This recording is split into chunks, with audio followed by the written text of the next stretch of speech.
Good morning student, मैं मदन सानी आप लोगों का ऑनलाइन दीक्षा क्लासेज में स्वागत करता हूं। और अब बाउ प्रिंसिपल के बारे में हम आज अध्ययन करेंगे। तो आप लोग ये जान लीजिए कि अब बाउ जो है कोई वैज्ञानिक नहीं है, ये एकमात्र सिद्धांत है और ये जर्मन शब्द से लिया गया है। ठीक, तो हम देख लेते हैं अब बाउ सिद्धांत क्या है। ठीक, इसके आधार पे हम लोग इलेक्ट्रॉनिक विन्यास निकालना सीखेंगे। ठीक, तो सबसे पहले हम परमाणु को देख लेते हैं। दो या दो से अधिक अणु मिलके एक परमाणु बनाते हैं और कोई भी परमाणु हो उसका एक नाभिक होता है। नाभिक में प्रोटॉन और न्यूट्रॉन उपस्थित होते हैं। प्रोटॉन पे प्लस चार्ज होता है और न्यूट्रॉन जो है उदासीन होता है। और इसके बाहरी कक्षा में इलेक्ट्रॉन है जो माइनस चार्ज लिए हुए रहता है। ये कक्षा है, इस पे इलेक्ट्रॉन है, ये माइनस चार्ज लिए हुए रहता है।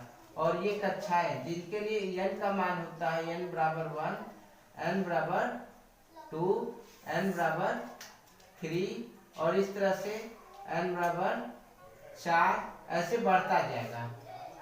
और इसमें उप कक्षाएं होती हैं जिसको हम S, P, D, F, ये चार उप कक्षाएं होती हैं। और भी हो सकती है S, P, D, F और भी हो सकती है, लेकिन हम मान सकते हैं कि ये चार उप कक्षाएं हैं। और ये हम आप लोग बताना चाहेंगे कि यश में कितने इलेक्ट्रॉन रह सकते हैं।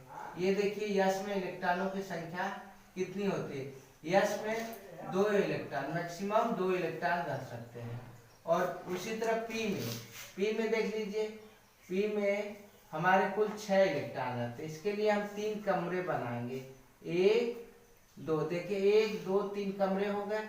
और सब इलेक्ट्रॉन इसमें ऐसे पहला, दूसरा, तीसरा, चौथा, पांचवा, छठवां, इस तरह से पी में कुल 6 इलेक्ट्रॉन भरते हैं। फिर डी में हम लोग देख लेते हैं कितने इलेक्ट्रॉन भर रहे हैं। डी में कुल 10 इलेक्ट्रॉन होते हैं। यस में 2, पी में 6 और डी में 10 है। तो कितने कमरे बनाएंगे? 5 कमरे बनाएंगे। 1 2 3 4 5 कमरे हो गए। और सब में इलेक्ट्रॉन पहले बारी बारी से जाते हैं, ऐसे इस तरह से बारी बारी से इलेक्ट्रॉन सब में जाते हैं। फिर इलेक्ट्रॉन रिपीट होते हैं, फिर इस तरह से इलेक्ट्रॉन भरते हैं। और अगली कक्षा आती है यफ। यफ में कुल 14 इलेक्ट्रॉन होते हैं। कुल 14 इलेक्ट्रॉन होते हैं और इसमें 7 कमरे होते हैं। इसमें 7 कमरे होते हैं और सभी में 2 इलेक्ट्रॉन भरे जाते हैं। 1 2 3 4 5 6 और 7 इलेक्ट्रॉन। तो सभी में पहले एक इलेक्ट्रॉन भरे जाएंगे इस तरह से, और फिर इसके बाद ये इलेक्ट्रॉन रिपीट होते जाएंगे। ठीक, तो हम इस तरह से हम जान गए कि एसपीडीएफ जो है इसमें उप कक्षाएं होती हैं। और प्रथम कक्षा में यस इलेक्ट्रॉन होते हैं, यस है, और दूसरे में एसपी, तीसरे में एसपी डी और चौथे में एसपी डी एफ। इस तरह से इलेक्ट्रॉन भरे जाते हैं। और ये जान लीजिए कि अफवाह जो है इलेक्ट्रॉनिक विन्यास जो है, इसमें जो इलेक्ट्रॉनिक विन्यास दिए थे वो ऊर्जा के बढ़ते क्रम में दिए थे। जैसे कि एक ये ऊर्जा है, इससे बड़ी ये ऊर्जा है, इससे बड़ी ये ऊर्जा है। इसको हम इस तरह से समझ सकते हैं कि अगर हम घर बनाते हैं तो जो ईंट होती है, घर की जो नींव होती है, उसमें पहला ईंट जो होता है उसमें कम ऊर्जा होती है। और दूसरा जो लेयर होता है ईंट का, उस पे थोड़ा उससे अधिक ऊर्जा होती है। इस तरह से अगर हम 5 महले तक घर बनाए तो 5वें महले से जो ईंट हमारे सर पे गिरेगी और पहले महले से जो हमारे सर पे ईंट गिरेगी, किसका ऊर्जा स्तर अधिक होगा? 5वें महले का कि उसके नीचे वाले महले का? तो हम ये जानते हैं कि ऊंचे वाले मोहल्ले की ईंट हमारे सर पे गिरेगी तो ऊर्जा स्तर उसका अधिक होगा। तो उसी तरह से ये ऊर्जा स्तर के बढ़ते क्रम में इन्होंने इलेक्ट्रॉनिक विन्यास का नियम दिया था और उस नियम को हम N प्लस L के सिद्धांत पे देखते हैं। ठीक, तो अब हम आ जाते हैं अबाव का नियम, जो हमारा मुख्य टॉपिक है, उस पे आ जाते हैं।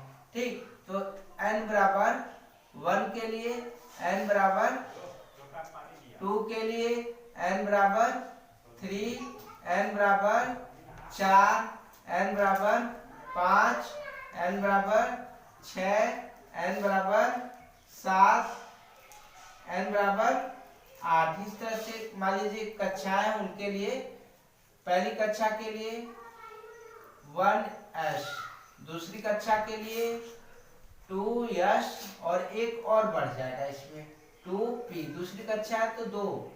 ठीक, तीसरी कक्षा के लिए 3s, 3p और 3d। जो ये SPDF लिखा है वही चीज यहाँ पे हो रही है। चौथी कक्षा के लिए 4s, फिर 4p, 4d और 4f हो गया।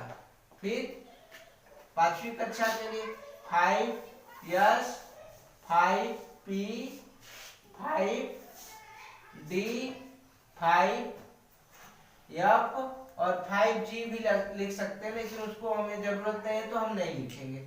छठी कक्षा के लिए 6s, 6p, 6d, 6f।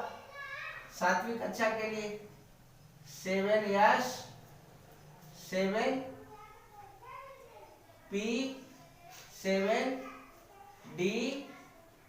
आठवीं कक्षा के लिए देख लेते हैं 8s, 8p और 8d। इतना ही रहने देते हैं। अब इसके बाद हम क्या करते हैं, इन सबों को गोले में घेर लेते हैं। इस तरह से सभी को हम क्या कर लेते हैं, गोले में घेर लेते हैं इस तरह से। आप लोग वीडियो को स्किप मत कीजिएगा, आप लोग वीडियो को पूरा देखेंगे तभी आप लोगों को अबाव का सिद्धांत समझ में आएगा, नहीं तो नहीं समझ में आएगा। इस तरह से इस समय कोरोना काल चल रहा है तो आप लोग सर्दी खांसी से बचे रहिए। आप लोगों को अधिकतर खांसी वगैरह आ रहा है तो आप लोग दवा ववा ले लीजिए, अपने सेहत का ख्याल रखिए। ठीक, इस तरह से हमारा ये चीज हो गया। अब देखिए, अब ऊर्जा का बढ़ता हुआ स्तर कैसे होता है। तो सबसे कम ऊर्जा 1s में है, तो हम इसको ऐसे एक तिरछी लाइन लेंगे और इसको ऐसे काट देंगे, फिर दूसरी तिरछी लाइन ऐसे और ये तीर दिखाते जाएंगे, तीसरी इस तरह से तीर दिखा देंगे, चौथी। ये ऊर्जा का बढ़ता स्तर जो है अबाव का सिद्धांत है। और ये अबाव का सिद्धांत कैसे बना है वो हम आप लोगों को अभी बताएंगे। किससे? N प्लस L के नियम से हम बताएंगे। ठीक, इस तरह से ये सारी चीजें हो गई। ये देखिए, आप लोग भी इस तरह से कर लीजिएगा और ये हमारा कंप्लीट हो गया। अब क्या करते हैं देखते हैं। पहला ऊर्जा का स्तर 1s है, फिर इसका ये मुख है, फिर इसकी पूंछ से फिर ऐसे हम लोग जाएंगे, देखिए। ठीक, फिर इसकी पूंछ से ऐसे फिर जाएंगे, देख लीजिए, फिर इसकी पूंछ से। तो हम इसको लिखते जाते हैं, आप लोग देखते रहिए। पहले क्या लिखेंगे? 1s, फिर इसके बाद देखिए यहां से आया, फिर क्या दिखाई देगा? 2s दिखाई दे रहा है, 2s। फिर 2s के बाद कहाँ गए? 2p में गए, देख लीजिए 2p। 2p से ऊर्जा का स्तर कौन बढ़ा है? 3s का बढ़ा है, तो 3s से ऊर्जा कौन बढ़ी है देखिए, फिर इसके पूछ से आए तो 3p। 3p के बाद कौन सा बढ़ा है? 4s। 4s के बाद कौन बड़ा है? 3d। 3d के बाद क्या बड़ा है? 3d के बाद देखिए यहाँ पे क्या दिखाई दे रहा है? 3d के बाद 4p के बाद 5s और फिर 5s के बाद 4d के बाद 5p और 5p के बाद 6s। फिर इस तरह से आप लोग देख लीजिएगा। 6s के बाद फिर 4f आ रहा है। इस तरह से अब्बाव का ये ऊर्जा का बढ़ता स्तर है। ठीक, तो अब हम देख लेते हैं अब्बाव जो प्रिंसिपल बना है n+l। ये n+l से ही ये ऊर्जा का बढ़ता स्तर बना है। तो इसके लिए आप एक चीज याद कर लीजिएगा, वो अभी हम लिख देते हैं व्हाइट बोर्ड पे, तो आप इसको ध्यान में रखिएगा, नहीं तो n+l का नियम आप नहीं समझ पाएंगे। देखिए यस के लिए होता है l का मान यस के लिए होता है 0, p के लिए होता है l का मान 1, d के लिए l का मान 2, f के लिए l का मान 3 होता है। ये मान आप लोग याद कर लीजिएगा। यस के लिए 0, p के लिए 1, d के लिए 2, f के लिए 3, ये मान होता है। अब हम आगे चलते देख लेते हैं n+l नियम क्या है। यहाँ पे आप देखिए 4s और 3p में किसकी ऊर्जा अधिक होगी? 4s और 3p में किसकी ऊर्जा अधिक होगी? तो 4s की ऊर्जा हम लोग देख लेते हैं। 4s, तो यहाँ पे n का मान कितना है? n बराबर 4 है और s बराबर 0 है। s का मान यहाँ से 0 देखे रखिए, तो 4 प्लस n का s का मान 0 है, तो 4 + 0 बराबर 0।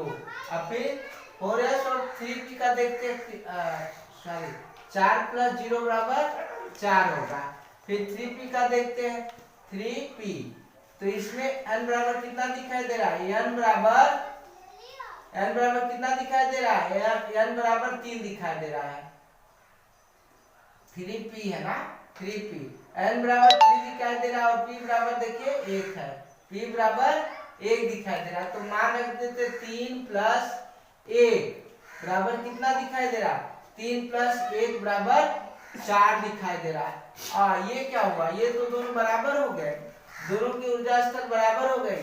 नहीं, ये ध्यान दीजिएगा कि दोनों की ऊर्जा स्तर बराबर नहीं होगी। जिसमें n का मान अधिक होगा उसी की ऊर्जा स्तर अधिक होगा। ये आप लोग नोट में लिख लीजिएगा कि जिसमें n का मान अधिक होता है उसी का ऊर्जा स्तर अधिक होता है बराबर होने पे। तो 4 का n बराबर 4 इसमें अधिक है, तो ऊर्जा स्तर इसका अधिक होगा, ऊर्जा स्तर अधिक है इसका।